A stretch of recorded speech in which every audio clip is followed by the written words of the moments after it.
இந்த காலகட்டம் சரிவர வேலை வாய்ப்புகள் கிடைக்காத அன்பர்களுக்கு வேலை வாய்ப்புகளை பெற்று தருவதற்கும் மிக நற்காலகட்டம் அப்படிங்கிறத நீங்க புரிஞ்சுக்கிடணும்.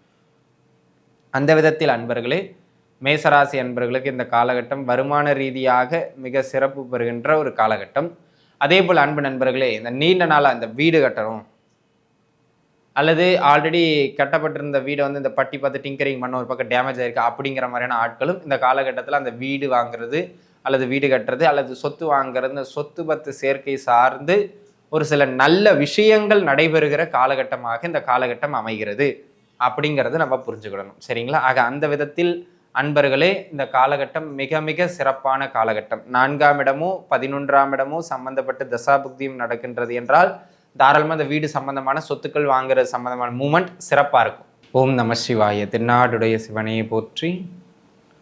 ஓம் நம சிவாய. தென்னாடுடைய சிவனையை போற்றி. எந்நாட்டவர்க்கும் இறைவா போற்றி. எம் தொலைக்காட்சி நேயர்கள் அனைவருக்கும் ஜோதிடர் யோகி ஜெயப்பிரகாஷின் அன்பான வணக்கங்கள். அன்பு நேயர்களே, இந்த பதிவில் நம்ம என்ன பார்க்க இருக்கோம் அப்படின்னு கேட்டிங்கன்னா, மாத பலன், தமிழ் மாத பலன், ஆவணி மாதத்திற்கான பலாபலன்கள். சரிங்களா? அதாவது எப்போவுமே நம்ம வழக்கமாக சொல்கிறது தான், இந்த பொது பலன் அப்படிங்கிறதே ஒரு 10% பலம் தான். அதுக்கு மேலே அதுக்கு பெரிதாக பலம் கிடையாது. அதனால் உங்கள் சுய ஜாதகத்தை கையில் எடுத்து வச்சுங்க. நான் சொல்கிற ஒவ்வொரு ப்ரிடிக்ஷனுக்கும் இந்த தசாபுக்தி நடந்தால் தான் இந்த பலன் நடக்கும் அப்படின்னு சொல்லுவேன். அதனால் அந்த தசாபுக்தி நடந்தால் மட்டும்தான் உங்களுக்கு அந்த பலன், அதாவது ஜாதகம் ரொம்ப முக்கியம் அப்படிங்கிறத சொல்ல வரேன். சரிங்களா? எதுக்கும் உங்கள் கையில் உங்கள் ஜாதகத்தை எடுத்து வச்சுக்கிட்டு இந்த மாத பலனை பார்ப்பது மிக மிக நல்லது. ஏன்னா நான் ஒரு 5 பலன் சொல்கிறேன்னு வச்சுக்கங்களேன், உங்களுக்கு 5 பலனுமே உங்களுக்கு நடந்துடாதுங்க. அதில் 1ஓ 2ஓ உங்கள் ஜாதக தசாபுக்தியோட மேட்ச் ஆகும். அந்த குறிப்பிட்ட பலன் மட்டும்தான் 10% இல்லாமல் ஒரு 40% 50% வலுவாக உறுதியாக நடக்கும். சரிங்களா? மற்றபடி முழு ஜாதகங்கிறது உங்களுடைய சுய தனிப்பட்ட ஜாதகத்தை பொறுத்தது. ஸோ நம்ம இப்போ இந்த ஆவணி மாதம் உங்களுடைய ஜென்ம ராசிக்கு பொது பலன்கள் அடிப்படையில் எப்படி அமைகிறது அப்படிங்கிறத பார்த்துருவோம். சரிங்களா? மேஷ ராசி அன்பர்களே, மேச ராசிக்காரர்களை பொறுத்த மட்டிலும் இந்த ஆவணி மாதம் உண்மையிலேயே நான் ஒரு சிறப்பு மிகுந்த மாதம் அப்படின்னு சொல்லி தான் சொல்லுவேன். ஏன்னா இந்த ஆவணி மாதம் ஓரளவுக்கு நற்பலன்களை நல்ல முறையில் வழங்கக்கூடிய அமைப்புகளில் உங்களுக்கு உண்டு. அதில் முதல் அமைப்பாக இந்த மாதம் ஆன்மீக நாட்டம் ஒரு சிலருக்கு அதிகரிக்கும். ஆன்மீகத்தில் குருவை தேடி கொண்டிருந்த ஒரு சிலருக்கு குருமார்கள் கிடைப்பார்கள். ஒரு சிலருக்கு இந்த புனித நூல்களினுடைய உபதேசங்கள், மந்திர உபதேசங்கள், குருமார்களினுடைய ஆசிர்வாதங்கள், நல்ல குருநாதர் கிடைக்கிறது அப்படின்னு சொல்லிட்டு இந்த இறைத்துவம் சார்ந்த நிறைய விஷயங்கள் கனெக்ட் ஆகும். ஒரு சிலர்லாம் ரொம்ப நாளாக ஒரு சில தத்துவங்கள் புரியாமல் தெரிஞ்சுக்கிட்டு இருந்திருப்பாங்க, நிறைய பேரை தேடி அலைஞ்சிக்கிட்டு இருந்திருப்பாங்க. அந்த தத்துவங்கள் கனப்பொழுதில் அவங்களுக்கு கிடைக்கிறதுக்கான வாய்ப்புகள் மிக அரிதாக இந்த காலகட்டத்தில் அமைக்கிறது. அதுவும் முதல் 2 வாரத்தில். சரிங்களா? ஆக அந்த மாதிரியான அமைப்புகளுக்கு ஆன்மீகம், ஆன்மீக சிந்தனை, குருமார்களினுடைய தேடல்கள், தத்துவங்கள் சார்ந்து சில நல்ல பலன்களை மேசராசி அன்பர்கள் இம்மாதத்தில் பெறுவீர்கள். சரிங்க, எல்லா மேசராசிக்காரங்களுக்கும் ஆன்மீகம் புரிஞ்சிடும், குருநாதர் கிடைச்சிருவார், உபதேசங்கள் கிடைச்சிருமானா அப்படி கிடையாது. யாருடைய ஜாதக அமைப்பின்படி 5ஆம் இடம் அல்லது 9ஆம் இடம் அல்லது 8ஆம் இடம், இந்த 3 பாவகம் சம்பந்தப்பட்ட தசாபுக்தி, 3லே ஏதேனும் ஒரு பாவகம் சம்பந்தப்பட்ட தசை புக்தி ஓடுகிறதோ அவர்களுக்கு இந்த காலகட்டத்தில் ஆன்மீக தேடல்கள் நிறைவு பெறும் அல்லது ஒரு புரிதல் கிடைக்கும். சரிங்களா? அந்த மாதிரியான ஒரு நல்ல அமைப்பு இந்த காலகட்டத்தில் உண்டு. 2வது, இந்த காலகட்டம் குழந்தை பாக்கியத்திற்காக ஒரு சிலர் மெடிக்கல் பார்ப்பாங்க இல்லைங்களா? அதாவது மெடிக்கல் இஷ்யூ இருக்குது, நாங்கள் மருத்துவம் பார்த்துக்கிட்டு இருக்கோம் புத்திர பாக்கியத்துக்காக அப்படின்னு சொல்லிட்டு அந்த மருத்துவம் நன்றாக கை கொடுக்கிற காலம் இந்த காலம். ஆக குழந்தை பாக்கியம் சார்ந்து குழந்தை பாக்கியம் வேண்டி மருத்துவம் பார்ப்பதற்கு இம்மாதம் நல்ல மாதம். உங்கள் ஜாதக ரீதியாக 5 அல்லது 9 அல்லது 11 இந்த 3ல் எந்த பாவகம் சம்பந்தப்பட்டு தசாபுக்தி நடந்தாலும் அந்த மெடிக்கல் கை கொடுத்து புத்திர பாக்கியத்துக்கான சில வழிவகைகளை அது ஏற்படுத்தும். சரிங்களா? அது ஒரு மேன்மையான அமைப்பு. அதனை அடுத்த அமைப்பாக அன்பர்களே, இந்த காலகட்டம் பிள்ளைகளோடு சின்ன சின்ன கருத்து முரண்பாடுகளை தரும். அல்லது பிள்ளைகளை நினைச்சு ஒரு சிலருக்கு என்ன நம்ம பையன் படிக்கவே மாட்டேங்கிறான், விளையாட்டுத்தனமாகவே இருக்கான் அப்படிங்கிற மாதிரி. ஒரு சிலருக்கு தகப்பனாரோட வயசுக்கு மிஞ்சின பிள்ளையா இருந்தால் நம்ம கேள்வி கேட்கும்போது தகப்பனார் திரும்ப அவங்க கேள்வி கேட்பாங்க. அதனால சின்ன சின்ன கருத்து உரசல்கள் ஏற்படலாம். ஆக மொத்தத்தில் அல்லது சின்ன குழந்தையா இருக்காங்க பிள்ளைங்க, அவங்களுடைய ஹெல்த்தில் தொந்தரவு வந்து அதனால நீங்கள் கொஞ்சம் மனசங்கடப்படலாம். ஆக மொத்தத்தில் உங்கள் பிள்ளையின் உறவினால் சின்ன சின்ன டிஸ்டர்பன்ஸ் ஏற்படக்கூடியது மாதிரியான ஒரு அமைப்பு இந்த காலகட்டத்தில் உண்டு. சரி, இப்போ அது யாருக்கு நடக்கும் அப்படிங்கிறது தான் ரொம்ப இம்பார்ட்டன்ட். அன்பர்களே, இந்த காலகட்டம் உங்களுக்கு உங்கள் ஜாதக அமைப்பின்படி 12ஆம் இடம் அல்லது 4ஆம் இடம் சம்பந்தப்படுகின்ற தசாபுக்தியோ அல்லது உங்க சுய ஜாதகத்திலே லக்னத்திற்கு 5ஆம் இடத்துல ஒரு பாவகிரகம் அமர்ந்து அதோடைய தசாபுக்தியோ நடக்கின்றது என்றால் இந்த காலகட்டம் பிள்ளைகளுக்கு மனசங்கடம் அல்லது பிள்ளைகளால் மனசங்கடம் உங்களுக்கு, சரிங்களா? அப்படி ஏற்படுகிற ஒரு காலகட்டம். கொஞ்சம் கவனமாக இருக்க வேண்டியது மிக அவசியமான ஒன்று அப்படிங்கிறத புரிஞ்சுக்கிடணும், சரிங்களா? அதே போல் பார்த்தீங்கன்னா இந்த காலகட்டத்தைங்க குலதெய்வம் வழிபாடு செய்வதற்கு மிக மிக மேன்மையான காலகட்டம், குலதெய்வ அருள் பெறுவதற்கு மிக மிக மேன்மையான காலகட்டம். இந்த நிறைய பேர் இந்த அமாவாசை வணங்குறதை விட்டுருப்பாங்க, குலதெய்வ வழக்கத்தை விட்டுருப்பாங்க. அதை மீண்டும் பின்தொடர்வதற்கு இந்த காலகட்டம் மிக சிறப்பு. 5ஆம் இடமோ அல்லது 9ஆம் இடமோ சம்பந்தப்பட்ட தசாபுக்தியும் நடக்கின்றது என்றால் ஒரு சிலர் குலதெய்வ வழிபாட்டில் நன்னிலை அல்லது நிறைவு பெறுவார்கள். அது மாதிரியான ஒரு நல்ல அமைப்பு இந்த காலகட்டத்தில் உண்டு, சரிங்களா?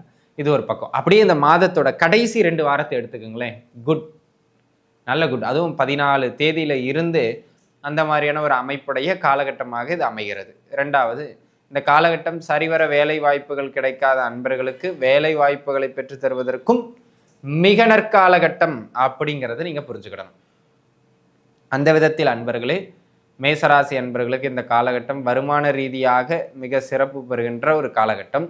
அதே போல் அன்பு நண்பர்களே, இந்த நீண்ட நாளாக இந்த வீடு கட்டணும் அல்லது ஆல்ரெடி கட்டப்பட்டிருந்த வீடை வந்து இந்த பட்டி பார்த்து டிங்கரிங் பண்ண ஒரு பக்கம் டேமேஜ் ஆயிருக்கு அப்படிங்கிற மாதிரியான ஆட்களும் இந்த காலகட்டத்தில் அந்த வீடு வாங்குறது அல்லது வீடு கட்டுறது அல்லது சொத்து வாங்குறது, இந்த சொத்து பத்து சேர்க்கை சார்ந்து ஒரு சில நல்ல விஷயங்கள் நடைபெறுகிற காலகட்டமாக இந்த காலகட்டம் அமைகிறது அப்படிங்கிறது நம்ம புரிஞ்சுக்கிடணும், சரிங்களா? ஆக அந்த விதத்தில் அன்பர்களே, இந்த காலகட்டம் மிக மிக சிறப்பான காலகட்டம். 4ஆம் இடமோ 11ஆம் இடமோ சம்பந்தப்பட்ட தசாபுக்தியும் நடக்கின்றது என்றால் தாராளமாக இந்த வீடு சம்பந்தமான சொத்துக்கள் வாங்குற சம்பந்தமான மூமெண்ட் சிறப்பாக இருக்கும். அதே போல் அன்பு நண்பர்களே, இல்லத்தரசைகளை பொறுத்த மட்டிலும் இந்த கடைசி 2 வாரம் வீட்டுக்கு தேவையான அலங்கார பொருட்கள் அல்லது உங்களுக்கு தேவையான அலங்கார பொருட்கள் இல்லை ஆபரணங்கள், இந்த மாதிரியான சில பொருட்சேர்க்கைகளை ஏற்படுத்தக்கூடியது மாதிரியான அமைப்புகள்ல இந்த காலகட்டம் உண்டு. அப்போ இந்த காலகட்டத்தில் உங்க ஜாதகப்படிங்க 2ஆம் இடம், 4ஆம் இடம், 11ஆம் இடம், இந்த மாதிரியான நல்ல பாவகங்களினுடைய தசாபுக்திகள் நடக்கிற பட்சத்தில் உண்மையிலேயே நீங்க போய் நகை வாங்குறது, பொருள் வாங்குறது, இந்த மாதிரியான பொருட்சேர்க்கைகளை, ஆபரண சேர்க்கைகளை நன்முறையில் ஏற்படுத்தி கொடுக்கும். தசாபுக்தி நடக்கலைங்க தம்பி அப்படின்னா நீங்கள் நகை வாங்க மாட்டீங்க, நார்மலாக எப்பவும் இருக்கிற மாதிரி தான் இருக்கும். பொருள் வாங்க மாட்டீங்க, எப்பவும் இருக்கிற மாதிரி தான் இருக்கும், சரிங்களா? மாற்றம் ஒன்றுங்க இருக்காதுங்க. தசாபுக்தி ரொம்ப ரொம்ப ரொம்ப முக்கியம். அதை எப்போவுமே அன்பர்கள் புரிஞ்சு வச்சுக்கிட வேண்டியது அவசியம், சரிங்களா? இது ஒரு அமைப்பு. அதனை அடுத்ததான் இந்த காலகட்டம் கடைசி 2 வாரம் பார்த்தீங்கன்னா கொஞ்சம் ஜாலியாக போகும், கலகலப்பாக போகும். 7.5 சனியாக நடந்தாலும் பெருசாக ப்ரெஷர் இருக்காது. இந்த ஒரு கலகலப்பான சூழலோடு இருக்கக்கூடிய ஒரு நல்ல காலகட்டமாக இந்த காலகட்டம் அமைகிறது. ஒரு சிலர் தொழில் சார்ந்த முதலீடுகளை செய்வீர்கள். பண வரவு என்ன வருமானம் வந்தாலும் அதுக்கு நிகரான செலவுகளையும் சமயத்தில் ஏற்படுத்தி விடுவதற்கான அமைப்புகளில் இந்த காலகட்டம் உண்டு அப்படிங்கிறத நீங்கள் மைண்டில் வச்சுக்கிடணும், சரிங்களா?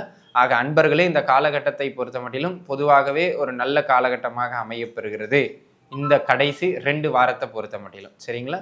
அதே போல் உத்தியோகம், தொழில் அப்படின்னு நீங்கள் எந்த அமைப்புகளில் இருந்தாலும் வருமானம் சார்ந்து ஒரு நல்ல நகர்வுதனை ஏற்படுத்தும்.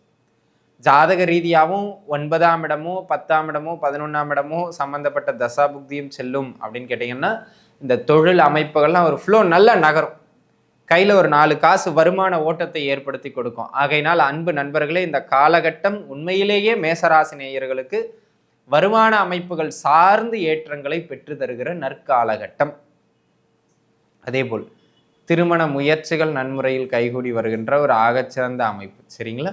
அதனால திருமணத்திற்காக முயற்சிக்கிற அன்பர்கள் தாராளமாக பேச்சுவார்த்தை நடத்தலாம், முயற்சிக்கலாம், எல்லாத்தையும் பண்ணலாம். ஆக அந்த மாதிரியான ஒரு அமைப்புகள் இந்த காலகட்டம் திருமணம் சார்ந்த அமைப்புகளுக்கு உண்டு. அதே போல் அன்பு நண்பர்களே, ஒரு சிலருக்கு வந்து பார்த்தீங்க அப்படின்னு சொன்னால் இந்த காலகட்டம் கொஞ்சம் சின்ன சின்ன அலைச்சல்களை கொடுக்கலாம். அலைச்சல்களை கொடுத்தாலும் மனநிறைவாக இருக்கும் அப்படிங்கிறதுல மாற்றுக்கிறதே கிடையாது. ஸோ திருமணம் முடியணும் அப்படின்னு சொன்னால் 2ஆம் இடமோ 7ஆம் இடமோ 11ஆம் இடமோ சம்மந்தப்பட்ட தசாபுக்தியும் நடக்கணும் அப்படிங்கிறத நீங்கள் மைண்டில் வச்சுக்கிடணும், சரிங்களா? இது ஒரு அமைப்பு. அதே போல் வாழ்க்கை துணையால் சுகம் கிடைப்பது, வாழ்க்கை துணையால் பொருள் கிடைப்பது, வாழ்க்கை துணை, இப்போ உதாரணத்துக்கு ஒருத்தர் இருப்பார், அந்த அவங்களோட வீட்டுக்காரம்மா நல்ல ஒரு பொசிஷனில் இருப்பாங்க ஜாப்ல, திடீர்னு அவங்க வீட்டுக்கு தேவையான பொருட்கள் மிக உயரிய செலவு மிகுந்த பொருட்களை வாங்கலாம், இல்லை கணவருக்கு ஒரு கோல்ட் ட்ரிங்க் கூட வாங்கி போடலாம்.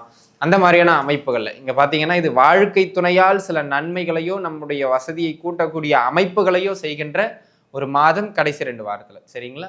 அதுவும் 2ஆம் இடமோ 4ஆம் இடமோ 11ஆம் இடமோ சம்மந்தப்பட்ட தசாபுக்தியும் போகுது அப்படின்னு சொன்னால் உண்மையிலேயே நல்ல ஏற்றங்களை பெற்று தந்தே தீரும். அதில் எந்த மாற்று கருத்தும் கிடையாது. ஸோ ஓவராலாக பொருளாதாரம் இந்த மாதிரியான அமைப்புகளுக்கும் சிறப்பாக இருக்குது. ஹெல்த் ரிலேட்டடாக இருந்து வந்த சின்ன சின்ன தொந்தரவுகள் எல்லாம் கூட படிப்படியாக குறைகின்ற நற்காலகட்டம் இந்த காலகட்டம். 3ஆம் இடமோ 9ஆம் இடமோ 11ஆம் இடமோ சம்மந்தப்பட்ட தசாபுக்தியும் செல்லுகின்றது என்றால் ஆரோக்கியம் உண்மையிலேயே மேம்படும் அன்பர்களே, உண்மையிலேயே மேம்படும், சரிங்களா? அதே போல் வீட்டை சுற்றி அலங்கரிச்சுக்கிடுங்க. இந்த காலகட்டம் வந்து பார்த்தீங்கன்னா குடும்பத்தில் சுப நிகழ்வுகள் எல்லாம் ஒன்றன் பின் ஒன்றாக டக்கு டக்கு டக்குன்னு நடக்கும், சரிங்களா? அதுவும் குறிப்பாக நான் சொல்கிற எல்லா நல்ல விஷயமே கடைசி 2 வாரம், அந்த 14 தேதிக்கு பிறகுல இருந்து தான் நீங்கள் எடுத்துக்கிடணும், சரிங்களா? ஸோ குடும்பத்தில் நல்ல சுப நிகழ்வுகள் 2ஆம் இடமோ அல்லது 11ஆம் இடமோ சம்மந்தப்படுகின்ற தசாபுக்தி நடக்குதுன்னா டக்கு டக்குன்னு நடந்துடும், சரிங்களா? ஒன்றும் பயப்பட வேண்டிய அவசியம் இல்லை. ஓவராலாகவே மேசராசி அன்பர்களுக்கு தொழிலிருந்து குடும்ப சுபகாரியங்கள் வரைக்கும் ஒரு நல்ல ஃப்ளோவான அமைப்புகளில் இந்த காலகட்டம் அமைகிறது அப்படிங்கிறத நீங்கள் புரிஞ்சுக்கிடணும், சரிங்களா? ஆக அன்பு நண்பர்கள், அனைத்து மேசராசி அன்பர்களும் நன்றாக இருப்பீர்கள். வாழ்க வளமுடன். நன்றி.